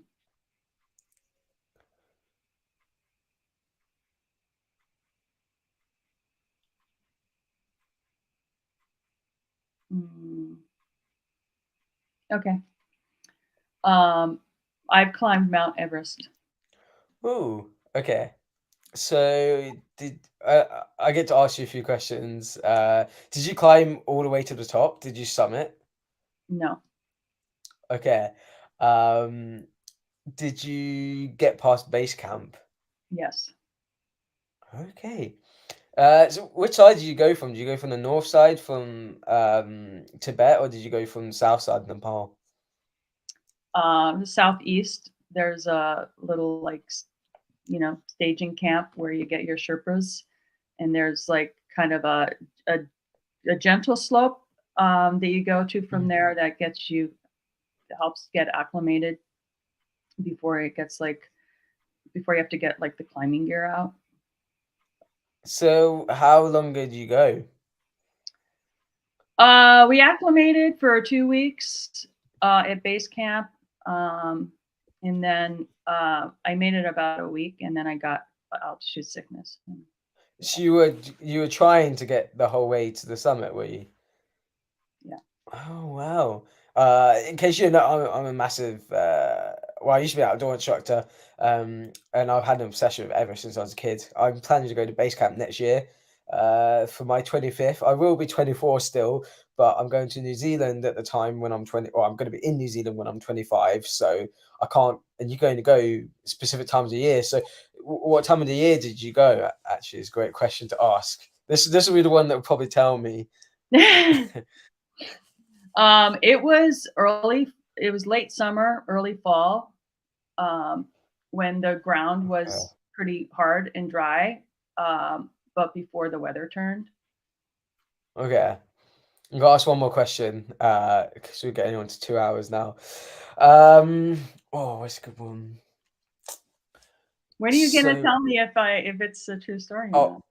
I'll ask one more and then I'll guess. I'm trying to think of a good question to ask the final one. I'm still undecided. I'll say that.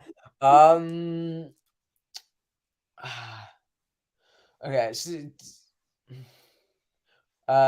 Did you have to use oxygen at that height, or were you just kind of still? Because I know at a certain point, higher up the mountain, you have to use oxygen, but I think it's below Camp 2, you don't kind of have to use oxygen. Am I right in saying that? I didn't use oxygen until I started getting altitude sickness when I was, above base camp. Mhm. So I was below base camp for a while. I was like wandering around Nepal for like 2 months before I, went to base camp. Like, so I spent the whole summer kind of just touring around. And so I was somewhat acclimated to a high altitude, but when I was, so I didn't use it at base camp. But then when I started climbing and I started feeling sick, I did. And that's when I decided that I didn't want to slow down my party, and I felt like crap. And so I just decided it wasn't really worth it. Okay. I bailed. The moment of truth. Oh, I'm gonna say, I, I think that you went to Nepal and the Everest region and perhaps the base camp. I don't think you were attempting to summit Everest. So I'm gonna say that it's a lie. But before we reveal the truth, anyone in the chat want to have a go? What are we calling it in the chat? I I just think, yeah, there's just a few things that I'm like, I'm not sure. Maybe I'm not sure that's quite right. That, I don't know. Yeah, I'm gonna stick with it. I'm gonna say it's false, but you kind of went there. You did go to that at least base camp. Okay. Uh, you've had your chance in the chat to place your bets. Palmer, you're gonna reveal. There's nothing about that was true. I know nothing about mountain climbing. I've never been to China or Nepal. I mean, I've watched a couple documentaries, so like I had no idea. I don't even know like what direction like Tibet or Nepal is in relation to it, or I. Yeah, I tell you what gave it away was that when you're saying that you got altitude sickness and you didn't want to let your team down. I think that was when I knew it's false, because if you had altitude sickness, they would have sent you straight down the mountain without that. It wouldn't be oh, you can carry on even if you're going down, because you can get cerebral edema up there, which is basically you die. Your brain like shrivels up and collapses, and you have to get down the mountain as fast as you can, because that's the only way to stop it. It's basically like swelling of the brain. The pressure is just too much. So like if an altitude sickness is kind of like the start of that. So basically, if you get altitude sickness, you have to get the hell out of there, because you're gonna die basically if you carry on. Mhm. But I'd love to go to Everest. Like I said, I'm going next year. Hopefully, fingers crossed. Next Easter time. Thank But you, that Jenny. was a I'm, great I'm a attempt. Yeah, storyteller. I was trying. I didn't yeah, know that I had like a mountain climber wannabe as the questioner. Like I wouldn't have picked that if I had known that you were like an aficionado on mountain climbing. yeah. I was gonna say you picked the wrong topic, because I know a lot about Everest. I watched Everest Beyond the Limit a couple of seasons, and that I know a lot of things about Everest and mountain climbing. I've wanted to do it for a long time. Yeah. Well, that was a bit of fun anyway. Palmer, thank you so much for coming on. It's been a wonderful chat. I've learned so much, and so much unexpected kind of avenues and things, and there's still so much to talk about. I'm definitely going to have to invite you on again at some point. It's been wonderful, and thank you to all the viewers for watching. I've loved having you, Andrew, Bo, and Jenny, and Paula, and everyone that's been here, and McRae. Thank you. Yeah, Yeah. thanks for coming, Thank Palmer. It's been you, Matt. That wonderful. was awesome. Had a great time. That was really, really fun. Yeah, I had a great time. It was just before we go, is there anything that you want to promote or anything that you've got upcoming, any releases or things you want to share? Um, I'm doing a giveaway on Goodreads right now. You know, they've Goodreads giveaway for print book for Heliotrope. But I would give it to anyone on this call anyway for free, so you don't have to do that. Just hit me up. Yeah, I'm giving away review copies in general all the time. So if anyone's interested, you don't have to pay $30 for a book. I'll give it to you for free. Yeah. Otherwise, no, just great. It's just been such a great community. This whole like BookTube and Discord community that I found just this past year has been amazing and so much fun. So thank you for reaching out to me, Matt, and getting to know you. That's Absolutely, so fun. anytime. Yeah. No, I love to speak to authors, and especially I'll have to have you back on once I've actually read the books. You know, I try and keep it so that some of the authors I read them, some of them I haven't read them, and then we can get them back on. So I'll definitely have to have you back on once for some discussions, or maybe I'll get on with Andrew. We'll have some kind of discussion with Star Children Saga. That'd be cool. Yeah, we'll definitely have something in the works. Yeah, It's been and wonderful. I should give credit for this art because you talked about it Oh before. yes, yeah, before the stream, This yeah. is Julie Dillon's planetary alignment. This art that's been featured here. Just That FYI, is, people. yeah, that definitely caught my eye. Been sitting here this whole time. Cool. All right. Well, have a Awesome. great evening. So Yes, much enjoy the fun. rest of your day. All right. Yeah, perfect. Thank Cheers. you. Bye bye. Have a great day, everyone. Thank you.